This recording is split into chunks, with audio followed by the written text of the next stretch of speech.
하나님 말씀 에베소서 1장 17절에서 19절까지 보겠습니다. 에베소서 1장 17절에서 19절까지입니다. 하나님 말씀이 이러합니다. 우리 주 예수 그리스도의 하나님 영광의 아버지께서 지혜와 계시의 영을 너희에게 주사 하나님을 알게 하시고 너희 마음의 눈을 밝히사 그의 부르심의 소망이 무엇이며 성도 안에서 그 기업의 영광의 풍성함이 무엇이며 그의 힘의 유력으로 역사하심을 따라 믿는 우리에게 베푸신 능력의 지극히 크심이 어떠한 것을 너희로 알게 하시기를 구하노라. 아멘.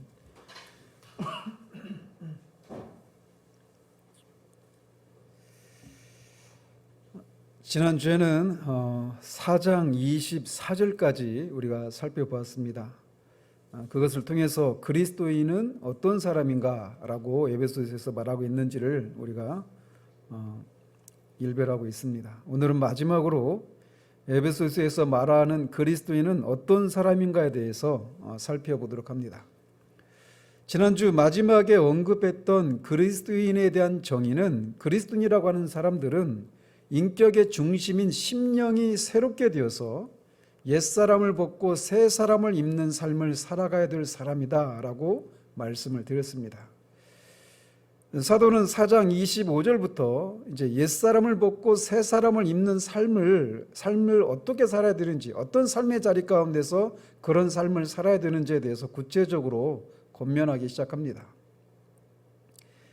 옛사람을 벗고 새 사람을 입는 삶, 이거를 신학적인 용어로 성화라고도 말을 할 수 있습니다.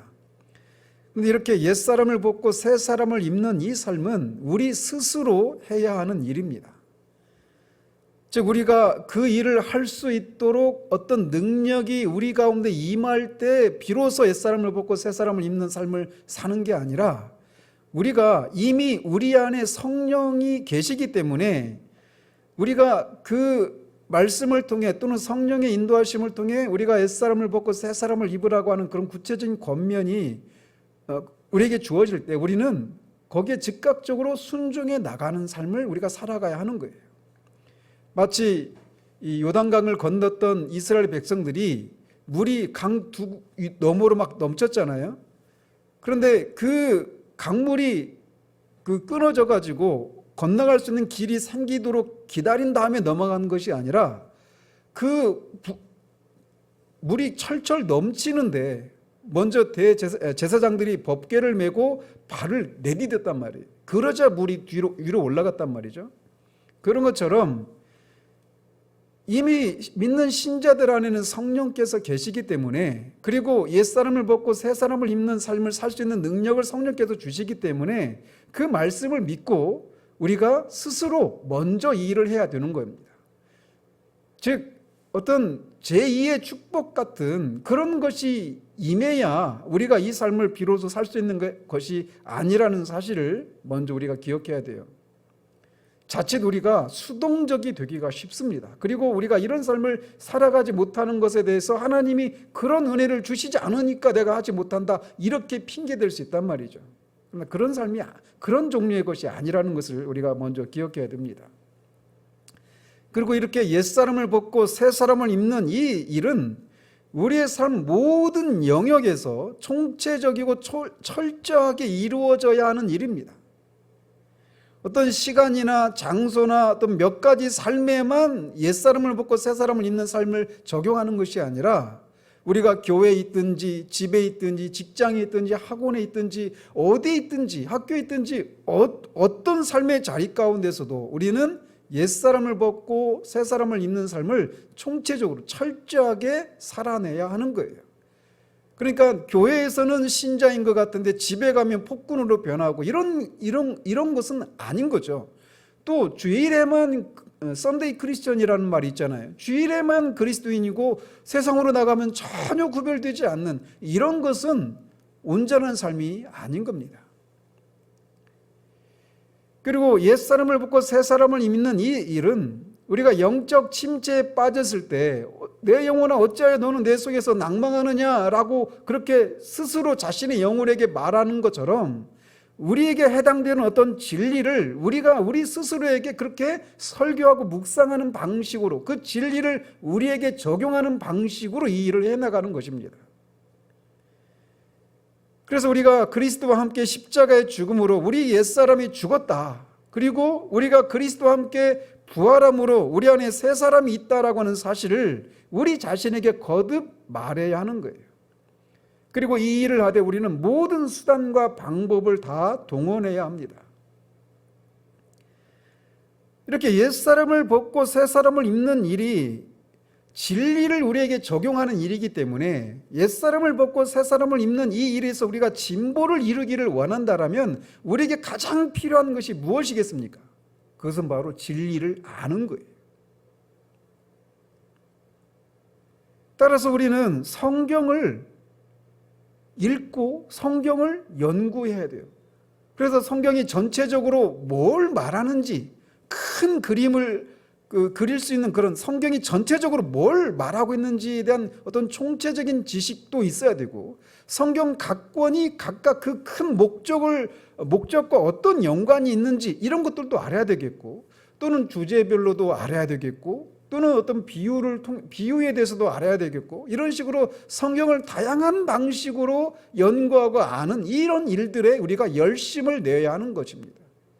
진리를 아는 것만큼 우리는 옛사람을 벗고 새사람을 입는 일에 진보가 있느냐 없느냐가 결정되는 거예요. 또한 우리는 성경을 읽고 연구해야 될 뿐만 아니라 기도해야 합니다. 말씀과 기도, 이거는 늘 아무리 강조해도 지나치지 않습니다. 그런데 왜 늘 강조할 수밖에 없느냐? 우리가 이 일에 열심을 내지 않아요. 우리에게 하나님이 주신 그런 새로운 본성이 있어서 이것을 하고자 하는 그런 마음이 있지만, 또 다른 사망의 법으로 우리를 이끌어가는 우리 안에 있는 옛 본성, 이 죄가 우리 가운데 있기 때문에 이것을 하기를 게을리하고 싫어하는 마음들이 있어서 우리가 늘 이 일에 늘 이런 도전을 받아야 하는 거예요. 그러면서 우리가 옛사람을 벗고 새사람을 입는 삶을 그리스도인들은 살아야 되는데, 그래서 우리에게 해당되는 진리를 끊임없이 우리에게 적용해야 되는데, 우리가 붙들어야 할 진리가 있다라면, 우리가 그리스도의 피로 말미암아 사신받은, 즉 사망과 사탄과 율법의 노예 상태 가운데 있었던 우리가, 죄의 노예 가운데 있었던 우리가 그리스도의 피로 말미암아 그 노예 상태에서 해방된 사람들이라는 것, 그리고 해방되어서 우리는 그리스도의 노예가 된 사람들이라는 사실들을 늘 붙들어야 합니다. 그러니까 우리가 그리스도의 종이라면, 그리스도의 노예이고 그리스도가 우리의 주님이시라면, 우리는 주님이 우리에게 요구하시는 이 삶을 내가 하고 싶을 때 하고 안 하고 싶을 때는 안 하는 이런 것이 아니라 반드시 항상 필연적으로 해야 된다는 사실을 우리가 기억해야 되는 거예요. 옛사람을 벗고 새사람을 입는 이 삶은 선택사항이 아닙니다. 절대적으로 해야 될 일이에요. 뿐만 아니라 우리가 바로 그 일을 위해서 하나님의 자녀로 부르심을 받은 사람이라는 사실을 기억해야 합니다. 나는 더 이상 옛사람이었을 때 내가 살았던 그런 삶의 방식과 가치관을 따라 살아갈 사람이 아니다라고 하는 그 사실을 우리가 늘 일깨워야 되는 거예요. 나는 하나님의 자녀다. 나를 부르시는 분은 하나님이시다. 그리고 그 하나님이 나를 부르셨을 때 옛사람을 벗고 새사람을 입어서 지식과 의와 우리의 어떤 모든 인격이 다 새롭게 되는, 하나님의 형상이 새롭게 되는 그런 사람으로 우리를 빚으시기 위해서 나를 부르셨다라고 하는 그 사실을 끊임없이 우리에게 일깨우고 붙드는 일이 필요합니다. 또 우리는 하나님의 가족에 속한 사람이라고 하는 이 진리를 우리가 붙들어야 하는 거예요. 나 혼자 있는 게 아닙니다. 내가 하나님의 가족이기 때문에 나의 어떠함이 하나님의 가족 전체의 명예가 걸려있다라고 하는 그 사실을 생각하면서 옛사람을 벗고 새사람을 입는 일에 우리가 열심을 내야 되는 거예요.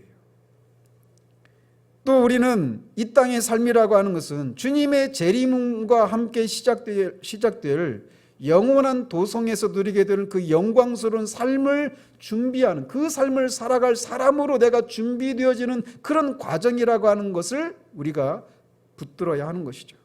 그리고 무엇보다도 우리 안에 그리스도께서 성령을 통해 우리 안에 계시다라고 하는 이 사실을 붙들어야 하는 겁니다. 그러면서 사도는 옛사람을 벗는 삶을 구체적으로 그렇게 옛사람을 벗고 새사람을 입으라라고 말하면서 구체적으로 권면을 하는데, 첫 번째가 거짓말하지 말라고 말하고 있어요. 이것은 이 권면을 통해 그리스도인이라고 하는 사람이 어떤 사람인가를 우리가 또 새롭게 알 수 있는데, 우리는 거짓의 영역에 속해 있다가 이제 진리의 영역으로 옮겨진 사람이라고 하는 것을 우리에게 말해주는 겁니다. 뿐만 아니라 우리는 거짓을 말할 수 없는 하나님과 교제를 나누도록 부르심을 받은 존재입니다. 그러니까 우리가 거짓을 품은 채 진리이신 하나님과 교제를 나눌 수가 없어요. 또 마귀의 특징이 마귀를 거짓의 아비라고 주님께서 말씀하셨는데, 우리가 진리가 아니라 거짓이 우리를 주장하는, 거짓이 우리의 특징인 그런 사람이라면 우리는 하나님이 아니라 마귀를 더 존귀하고 존중하는 그런 사람이기 때문에 우리는 절대로 거짓을 행해서는 안 되는 겁니다. 그때 제가 이 부분을 말씀드리면서 한국교회에서 정말 간과하고 있는 가볍게 생각하는 죄가 있는데, 거짓말이라고 하는 이 죄가 얼마나 큰 죄인가를 알아야 된다라는 말씀을 드린 적이 있어요. 인류 최초의 죄는 거짓말과 관련되어 있는 겁니다.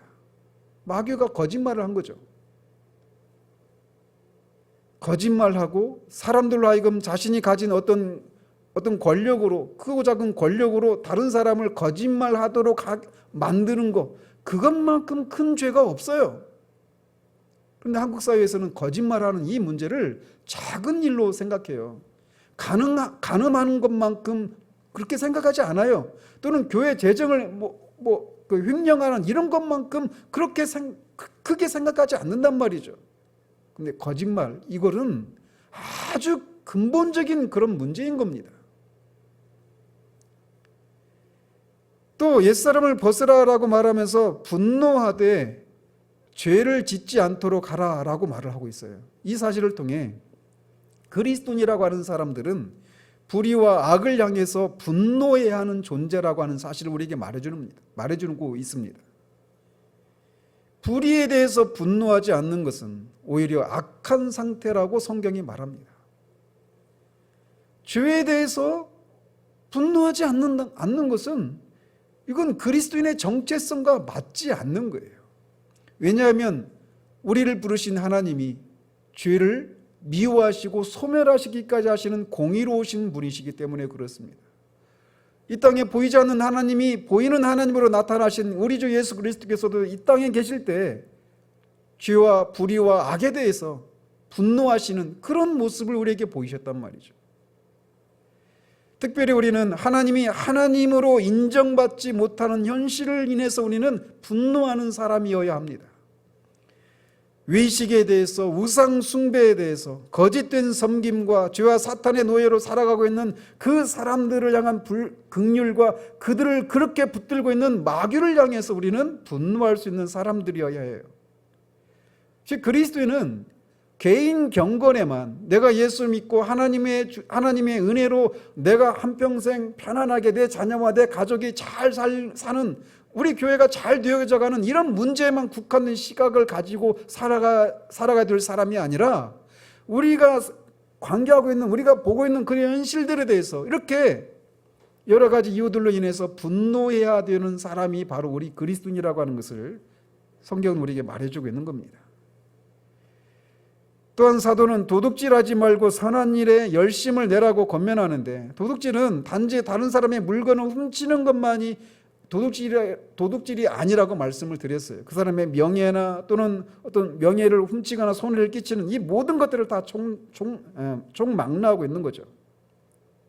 그런데 이렇게 사도가 이 에베소 성도들을 향해서 거짓말하지 말아라, 죄를 짓는 방식으로 분노하지 말아라, 도둑질하지 말라, 이렇게 권면하고 있는 것을 들으면서, 아니 이 사람들은 분명히 거듭난 사람들이고 심지어 성령으로 인침을 받은 그런 사람들인데 어떻게 이런 사람들에게 이런 것을 하지 말라고 하는 이런 권면을 하고 있을까? 이런 생각할 수 있어요.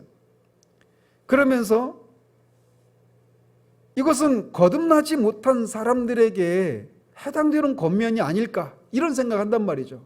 근데 그런 생각하는 배후에는 뭐가 있느냐면 사람이 거듭난 사람에 대한 오해가 우리 가운데 있기 때문에 그런 생각을 하는 겁니다. 거듭난 사람들은 모든 죄에 대한 책임에서 벗어나고 새로운 성품과 본성을 받아서 새로운 피조물이라고 불리는 그런 혁명적인 근본적인 철저한 변화가 일어난 사람이 분명합니다. 그러나 그 사실이 거듭난 사람들은 이제 더 이상 죄를 짓지 않게 된다든지 또는 죄를 짓도록 밖으로부터 또는 우리 안으로부터 어떤 유혹을 받는 일들이 없다든지 이런 걸 의미하는 게 아니에요. 여전히 우리는 죄의 유혹을 받을 수 있고 그 유혹에 넘어져서 속아서 죄를 지을 수 있습니다. 거듭난 사람임에도 불구하고 말이죠.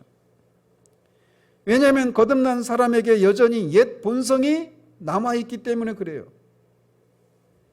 사탄은 우리 안에 신자 안에 남아있는 그 옛 본성, 그 죄를 기지 삼아서 우리를 죄의 유혹에 빠지게 하고 결국은 죄를 짓게 하는 그런 일들을 하기 때문에 거듭난 신자임에도 불구하고 때로는 거짓말할 수도 있고 때로는 죄를 짓는 방식으로 분노할 수도 있고 때로는 도둑질할 수도 있는 거예요.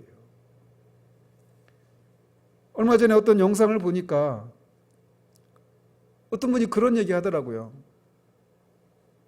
마치 거듭난 사람들은, 신자들은, 천국에 들어가는 사람들은 거짓말 안 하는 사람. 그러니까 그 문맥을 잘 헤아려야 되는데 거듭난 사람임에도 불구하고 그럴 수 있습니다.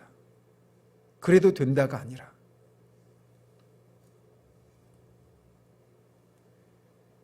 죄를 짓는 것을 보면서 우리가 그 사람이 거듭나지 않았다 이렇게 속단해서는 안 되는 거예요. 이런 면에서. 다만 그가 계속해서 어떤 죄를 짓는 것이 그 사람의 어떤 삶의 패턴으로 자리하고 있다라면 그는 거듭나지 않았다라고 하는 것을 말해주는 겁니다. 또 거듭난 사람이라 할지라도 어떤 사람은 어떤 특정한 죄에 대해서 즉각적으로 그 죄를 이기고 죄에서 떠나는 사람이 있는가 하면 어떤 사람들은 그 죄를 이기기 위해서 수많은 오랜 기간의 어떤 씨름과 투쟁의 과정을 거쳐서 죄를 극복하는 그런 사람도 있을 수 있습니다. 또 죄에 대해서 모든 사람이 느끼는 것만큼 그런 동일한 정도로 죄를 인식하는 것도 아니에요. 그래서 죄에 대해서도 그게 죄인지 모르고 있는 사람 상태일 수도 있어요. 배우는 것이 필요한 거죠. 아니 어떻게 그럴 수 있어요? 말하는데 여러분이 도둑질하지 말라라고 하는 그런 말씀을 들었을 때 우리가 다른 사람의 어떤 것을 보면서 마음에 그 탐심을 품는 거 이거가 죄라고 하는 것을 모를 수 있단 말이죠. 사도 바울도 그랬잖아요. 율법의 의로는 흠이 없는 사람이라고 그렇게 자처했는데 탐내지 말라라고 하는 그 말이 무엇인가를 성령의 조명하심을 통해 깨달았을 때 자기가 율법 앞에 죽게 되었다라고 말을 하잖아요. 배우는 게 그 배우는 과정이 필요한 거죠. 그래서 우리가 이런 권면들 정말 이렇게 수준 낮은 사람 또는 거듭나지 않은 사람들에게만 해당되는 것 같은 그런 권면을 사도가 하고 있는 이유가 바로 여기에 있는 겁니다. 또 사도는 더러운 말을 입 밖에도 내지 말라라고 말을 하고 있는데 이 말을 통해 우리가 또 알 수 있는 것은 자 거짓말하지 마십시오. 죄를 짓는 방식으로 분노하지 마십시오. 도둑질하지 마십시오. 또 더러운 더러운 말들, 뭐 욕설이나 비방이나 이런 것들은 입에도 담지 마십시오. 이거는 기독교에서만 가르치는 게 아니잖아요. 그죠? 다른 종교에서도 도덕과 윤리책에서도 나올 수 있는 그런 권면이란 말이에요.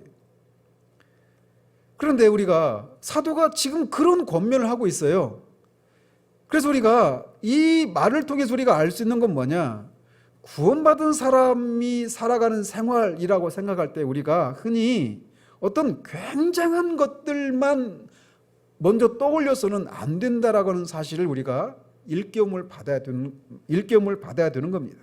그래서 우리 주변의 생활 습관에서 드러나고 있는 아주 우리 보기에는 아주 큰 무게를 차지하고 있지 않은 시시하고 너절하고 막 이런 비천한 그런 인간성부터 점점 고쳐 나가는 것, 이것이 이렇게 시작을 하는 거예요. 그 구원받은 신자의 생활이라고 하는 것은 찬송을 부르고 기도하고 교회 왔다 갔다 한다고 해서 저절로 우리 안에 있는 시시하고 너절하고 비천한 그런 인간성이 고쳐지는 게 아닙니다. 스스로 우리가 반성을 하는 거죠. 내가 이런 것들이 있구나.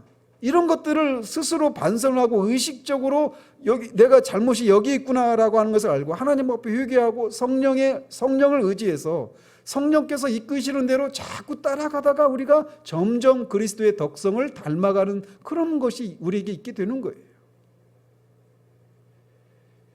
그래서 신령한 신자의 생활이라고 하는 것을 늘 기도만 하고 신비한 세계에서 사는 생활이라고 생각해서는 안 돼요. 오히려 성령께서 우리 마음을 자연스럽게 주장하심으로 먼저 우리의 이런 너절하고 시시하고 어떤 비천한 인간성이 조화 있게 그리스도의 그런 덕을 닮아가는 그런 생활이 신자의 생활이라고 하는 것을 우리가 깨닫게 되는 거예요. 그러니까 예수 믿고 변화가 없다, 이게 있을 수가 없습니다. 반드시 있게 되어 있어요. 그러면서 사도는 이렇게 옛사람을 벗고 새사람을 입으라고 하는 이런 구체적인 권면을 하다가 갑자기 성령을 근심하게 하지 말라라고 하는 권면을 합니다. 이것은 앞에서도 방금 전에도 말씀드린 것처럼 이런 권면들, 거짓말하지 말아라, 분노하지 말아라, 도둑질하지 말아라, 더러운 말은 입에도 담지 말아라, 이런 얘기들은 다른 종교나 다른 어떤 도덕과 윤리와 사상에서도 가르치는 말들이란 말이죠. 그런데 그 와중에 성령을 근심하게 하지 말라라고 하는 이 말을 통해 기독교와 이 다른 이교 종교가 어떻게 근본적인 차이가 있는지를 말해주고 있는 겁니다. 자칫 옛사람을 벗고 새사람을 입으라고 하는 이 사도의 권면을 우리가 성령의 도우심이 없이 행하려고 하는 그런 위험에서 신자들을 건질 필요가 있기 때문에 그 와중에 이런 권면의 와중에 성령을 근심하게 하지 말라라고 하는 말을 하고 있는 거예요. 한 사람이 그리스도인이 되는 것과 그리스도인이 된 이후에 그리스도인의 삶을 살아가는 것에 있어서 성령의 존재와 성령의 역사를 제외하고는 이 그리스도인이 되는 것과 그리스도인의 삶을 논할 수가 없습니다. 그리스도인은 성령의 역사를 통해서 새 생명을 받은 사람들입니다. 그리스도인은 성령께서 내주하시는 사람들입니다. 제가 성령론을 한번 수요 기도회에서도 한번 길게 다룬 적이 있잖아요. 하나님이 우리에게 주신 두 가지 큰 선물이 있는데 그 하나가 뭐냐? 하나님의 아들을 우리에게 주신 거예요. 또 다른 선물은 성령을 우리에게 주신 것입니다. 하나님의 아들을 우리에게 주신 것에 대해서 우리가 많이 듣고 그것에 대해서 감사와 찬송을 올려드리는 것에 비해서 성령을 우리에게 주신 것에 대해서는 그 동일한 정도의 감사와 그것의 그 귀함을 많이 모르고 있어요.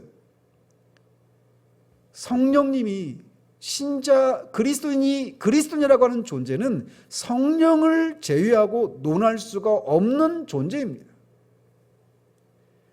그래서 우리가 성령께서 우리에게 무엇을 하셨고 또 우리 안에서 무엇을 하고 계시는지를 알 때 그리스도인이라고 하는 존재가 얼마나 놀라운 존재인지, 얼마나 큰 특권을 누릴 수 있는 존재인지를 우리가 비로소 알 수 있게 되는 거예요.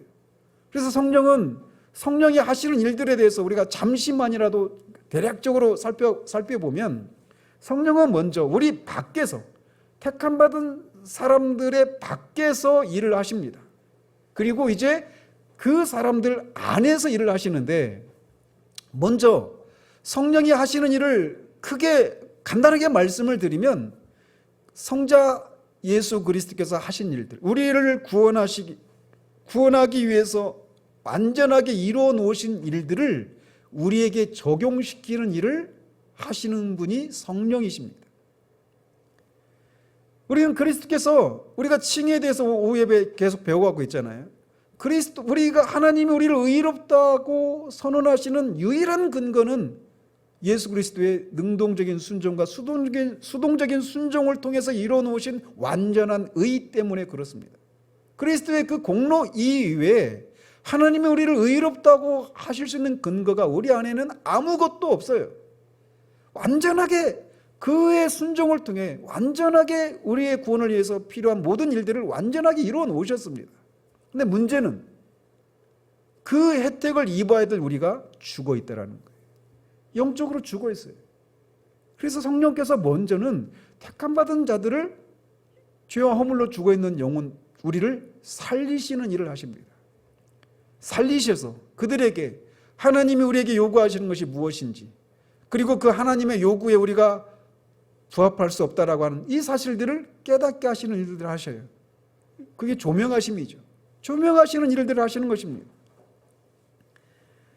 그리고 그렇게 죽었던 영혼을 살리시고 조명하실 때 가장 먼저 하시는 일이 무엇이냐면 우리가 죄인이라고 하는 사실을 확신하게 하는 일을 하십니다.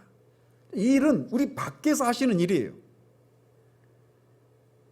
그래서 성령께서 이렇게 죄를 확신하게 하는 사람은 하나님 앞에서 자신이 도무지 용서받을 수 없다라고 하는 사실을 알고 그 사실을 인해서 절망하게 됩니다.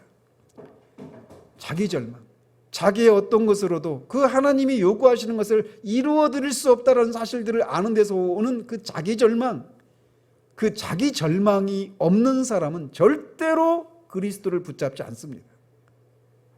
그래서 성령께서 그 자기 절망, 죄를 확신케 하고 하나님 앞에서 하나님 앞에 그런 자신이 용서받을 수 없다라고 하는 그것을 인한 절망을 경험하게 하셔요.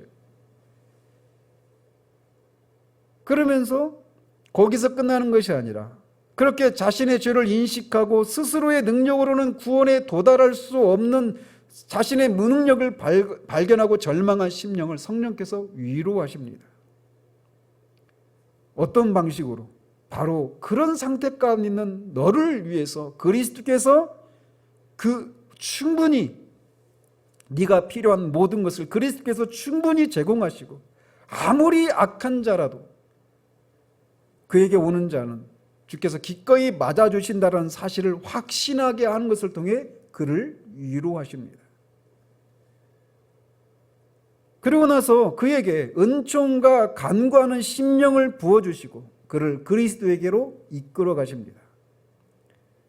그리고 그의 눈을 열어서 그로 하여금 절망하게 한 그 모든 죄를 씻을 수 있는 그리스도의 보혈의 샘을 그가 발견하게 해요. 하갈의 눈을 열어서 옆에 있는 우물을 보게 했던 것처럼 그리스도의 그 보혈의 샘을 그가 발견하게 합니다. 이렇게 성령의 이끄심을 통해서 택함을 받은 사람은 그리스도에게로 인도함을 받고 그와 연합을 이루게 됩니다. 그리스도께서는 그에게 이끄심을 받은 자들을 받아주시고 그리스도에게 이끄심을 받은 택함 받은 사람은 성령께서 주신 믿음을 통해서 그리스도와 연합을 이루는 거예요. 그래서 그리스도와 신자의 연합은 쌍방의 관계입니다. 그리스도는 그런 사람을 받아주시고 신자는 그리스도를 믿음으로 영접하는 거예요. 그래서 신자와 그리스도가 연합을 이루는 거죠. 여기까지가 성령이 신자 밖에 있을 때 하시는 일이에요. 그 다음에 어떤 일을 하시느냐? 이렇게 그리스도와 연합을 이룬 신자 안에 성령께서 이제 내주하십니다. 전에는 그들 밖에서 이런 일들을 하셨다면 이제 신자 안에서 성령께서 내주하셔서 어떤 일들을 하셔요. 그리스도께서 이루신 그 일들을, 구원에 필요한 모든 일들을 신자에게 적용시키는 일을 하십니다. 성령이 내주하시지 않는 신자는 없습니다. 모든 신자 안에는 성령께서 계셔요. 근데 이것을 우리가 인정해요. 동의합니다. 그러나 성령께서 우리 안에 내주하신다는 이 사실이 우리에게 얼마나 큰 특권인지를 아는 것에 있어서는 신자마다 그 지식을 아는 정도에 있어서는 천차만별입니다. 그 지식을 아는 것과 그 지식을 따라 실제적으로 그 지식을 경험하는 그것에 따라서 옛사람을 벗고 새사람을 입는 그 삶의 진보가 있느냐 없느냐가 결정되는 거예요. 성령께서 내주하시는, 신자 안에 내주하시는 성령께서 이제 하시는 일이 무엇이냐면 그들을 가르치시는 일을 하십니다. 성령께서 가르치시는 일을 하셔요. 제가 계속 말씀드리잖아요. 세상에 가장 뛰어난 천재, 그런 사람한테 우리가 배운다라면 얼마나 빠른 속도로 배우겠습니까? 근데 무려 성령께서, 하나님이신 성령께서 우리 안에 계셔서 우리를, 신자를 가르치시는 일을 하시는 거예요. 어떤 신학교 교수하고 비교할 수 없는 그 성령께서 우리 안에 계시는 거예요.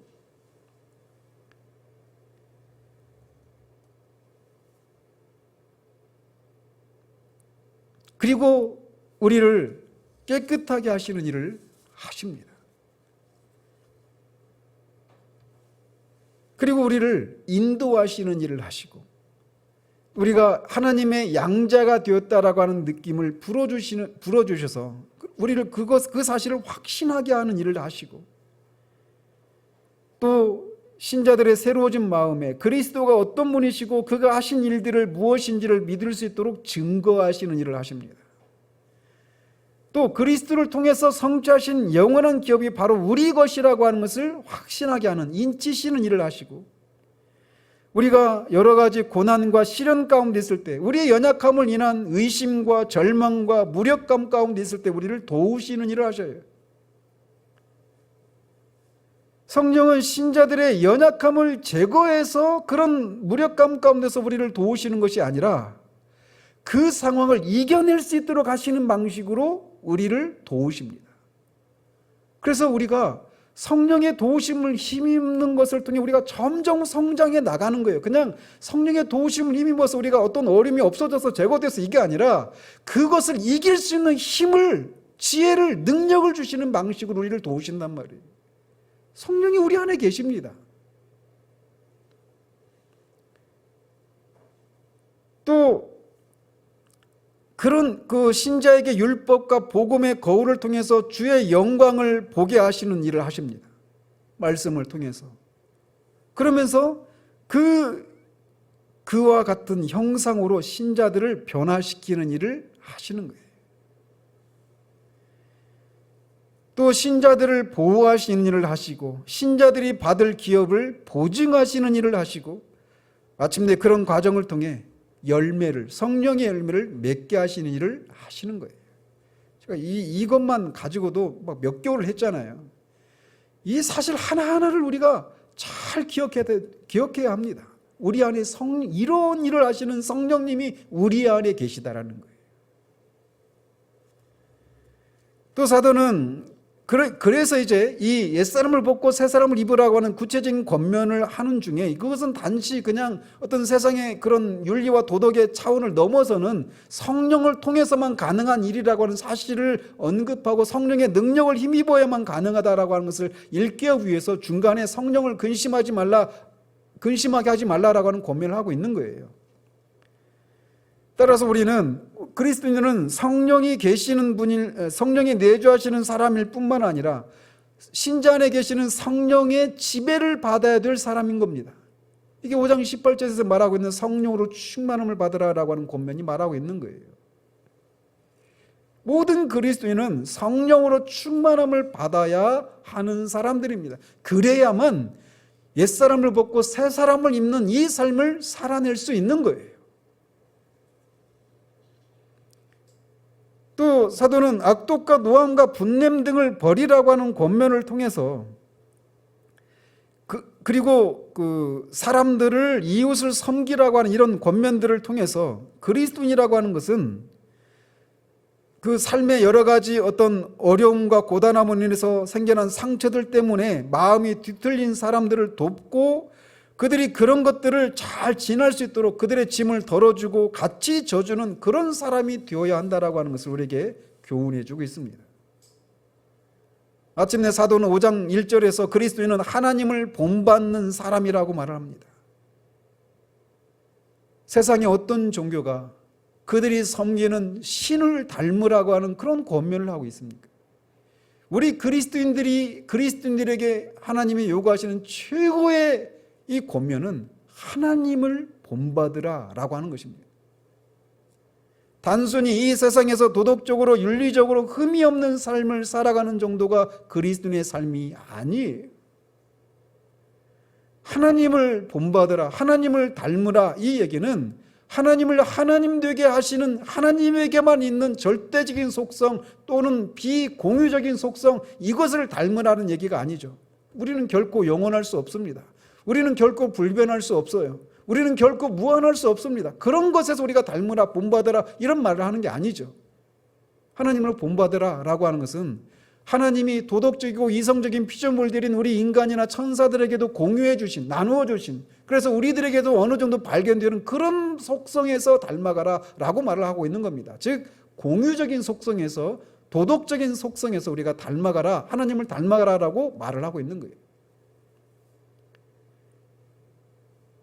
생각해 보십시오. 이게 여러분에게 내가 어떻게 이것을 할 수 있지 이렇게 다가오십니까? 아니면 나를 정말 엄청나게 영광스러운 그런 자리로 나를 부르셨구나.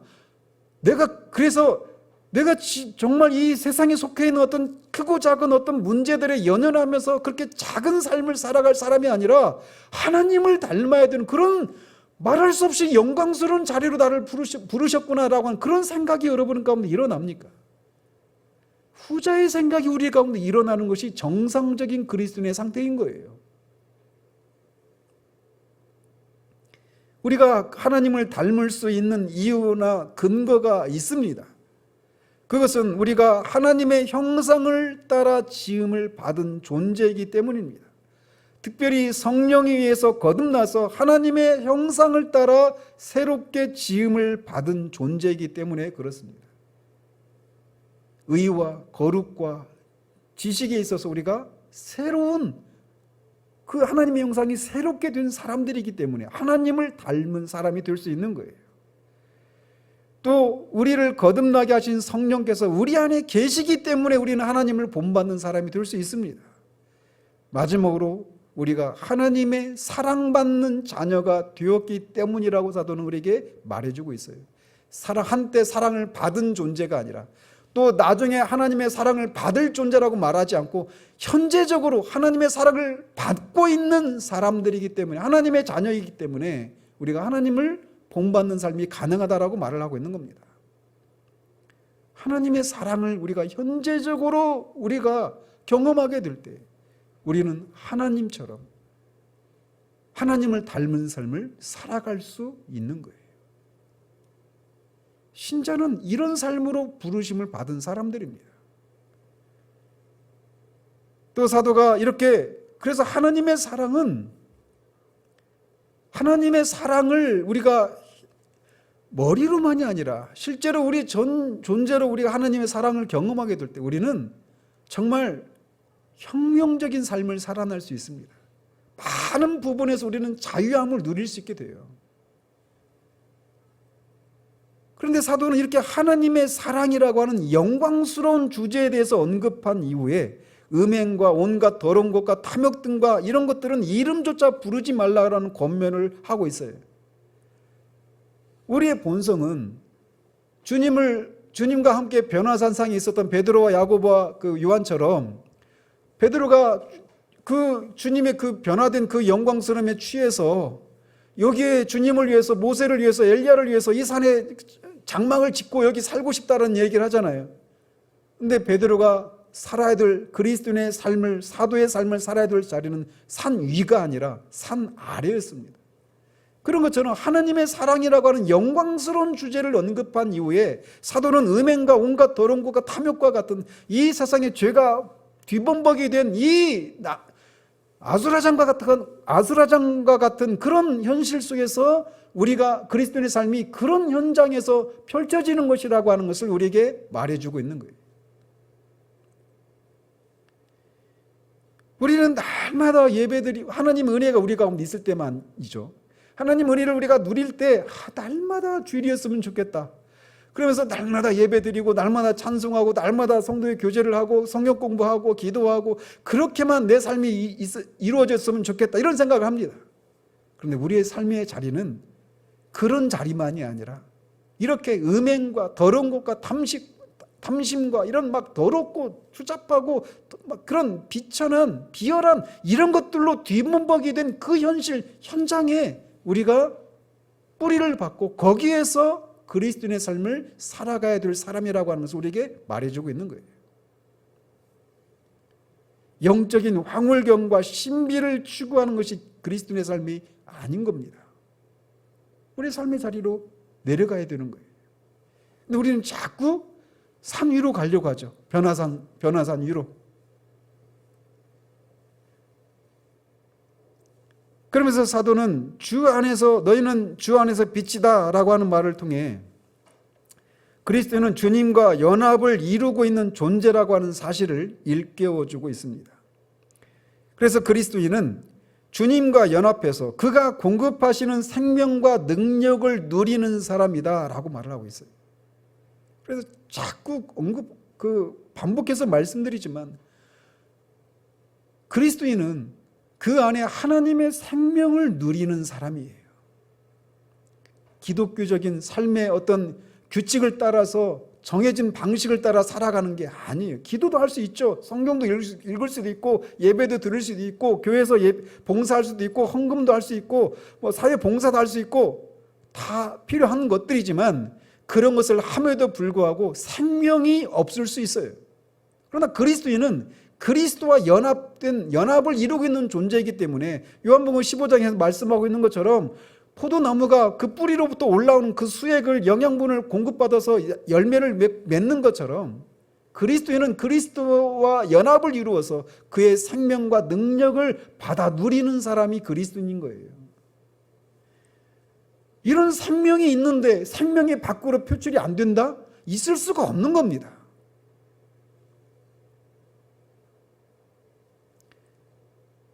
그리스도인은 단순히 밖으로부터 빛을 받는 존재가 아니라 마음에 빛이 비추어서 우리 안에 빛이 있는 사람, 그가 바로 그리스도인입니다.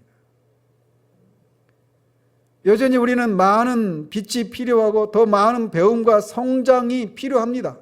그러나 그리스도인은 더 이상 어둠이 아니에요.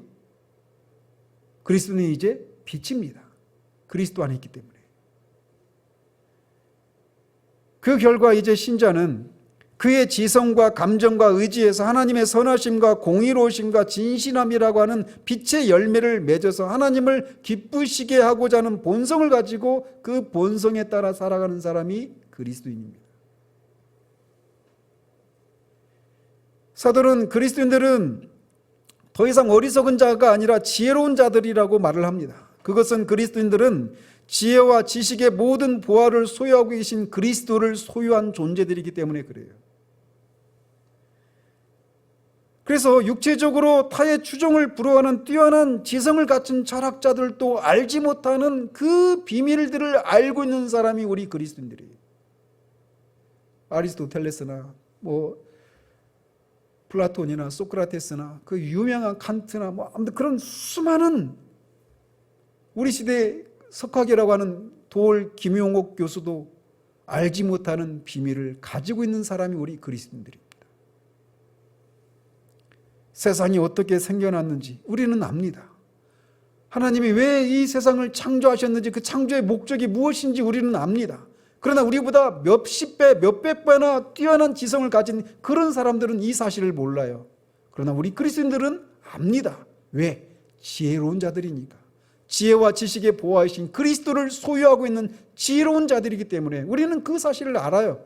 인생이 무엇을 위해서 존재하게 되었는지, 어떻게 살아갈 때 우리가 참된 삶을 살아갈 수 있는지를 아는 존재가 바로 우리 그리스도인들이에요.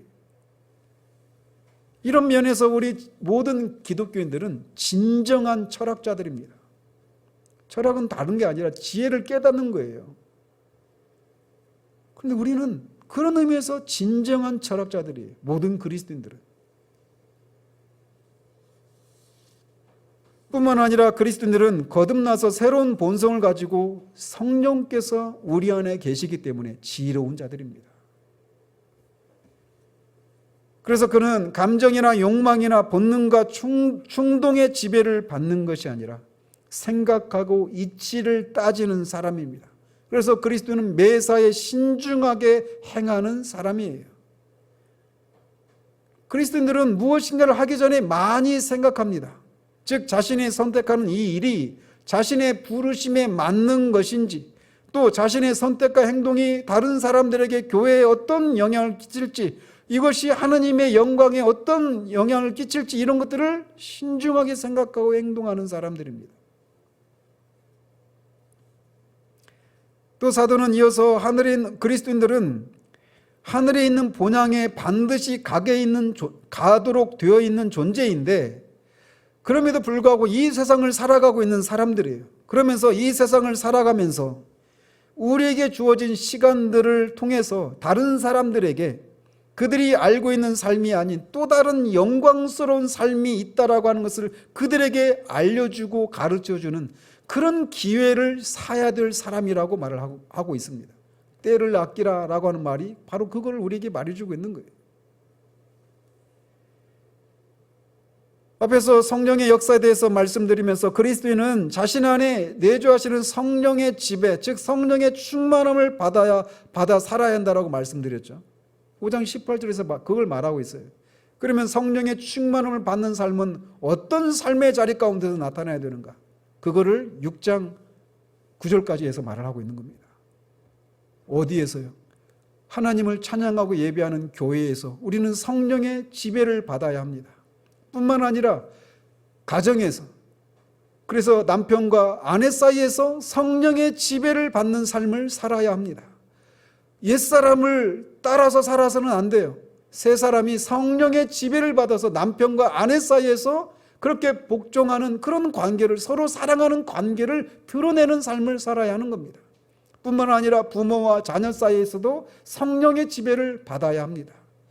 또 종과 상전이라고 하는 고용인과 피고용인의 자리에서 우리는 성령의 지배를 받는 삶을 살아야 합니다.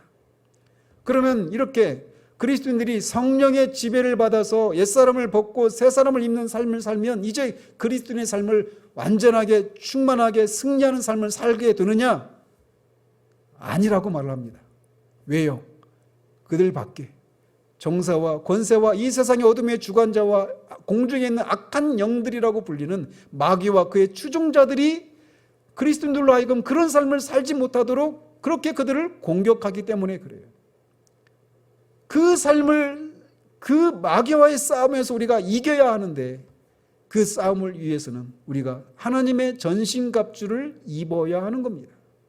이걸 우리가 몇 개월에 걸쳐서 살펴봤죠. 그래서 그리스도인은 마귀와의 영적인 싸움을 싸워야 하는 사람이고, 그 싸움을 위해서 하나님의 전신갑주를 절대적으로 필요로 하는 사람이다 라고 하는 것을 사도가 에베소서에서 말을 하고 있던 겁니다. 이게 에베소서에서 그리스도인이 어떤 사람인가를 우리에게 말해주고 있는 것들이에요. 제가 여기서 그냥 3주에 걸쳐서 짧게 요약의 형식으로 살펴서 그리스도인됨의 그 영광스러움을 충분히 살폈다라고 말할 수가 없죠.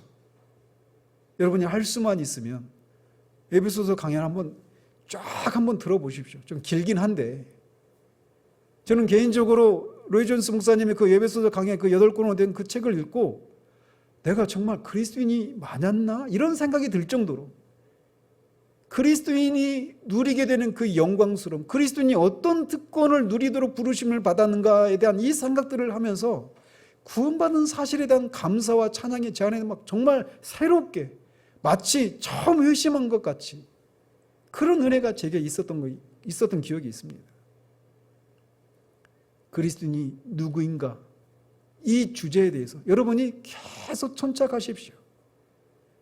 우리가 누구인가를 알면 알수록 또 우리가 우리 되게 만드신 일들을 하신 일들이 어떤 일들이 이루어졌는지 그리고 그 일들을 누가 어떻게 하셨는지를 아는 지식이 우리 가운데 있으면 있을수록 우리는 우리에게 주어진 그 특권을 힘써 누릴 수 있게 되고 그 힘써 누리는 것을 통해서 우리를 불러내신 하나님 아버지를 그렇게 아버지께로 부르시기 위해서 자신의 생명을 내어주신 우리 주 예수 그리스도를 그 예수 그리스도를 통해서 이루어놓으신 그 완전한 구원을 우리에게 적용하시는 그래서 우리에게 죄와 허물로 죽어있는 우리 안에 들어오셔서 그렇게 겸비해주신 성령을 지금도 우리 안에서 시기하시기까지 그렇게 열심을 내시는 성령 하나님을 높이는 삶이 가능하게 되는 겁니다. 우리는 그리스도인은 바로 이런 존재입니다. 이런 부르심으로 이런 존재인 것을 우리가 힘써 누리는 것을 통해 거듭 말씀드리지만 한 번밖에 주어지지 않은 이 삶 속에서 그리스도인됨의 영광스러움을 힘써 누리는 우리 모두 되기를 우리 주님의 이름으로 축원드립니다. 기도하겠습니다. 하나님 아버지, 3주에 걸쳐서 에베소서에서 말하고 있는 그리스도인은 어떤 사람인가를 정말 주마간산격으로 살펴보았습니다. 아버지 하나님, 우리에게 빛을 더해 주시옵소서.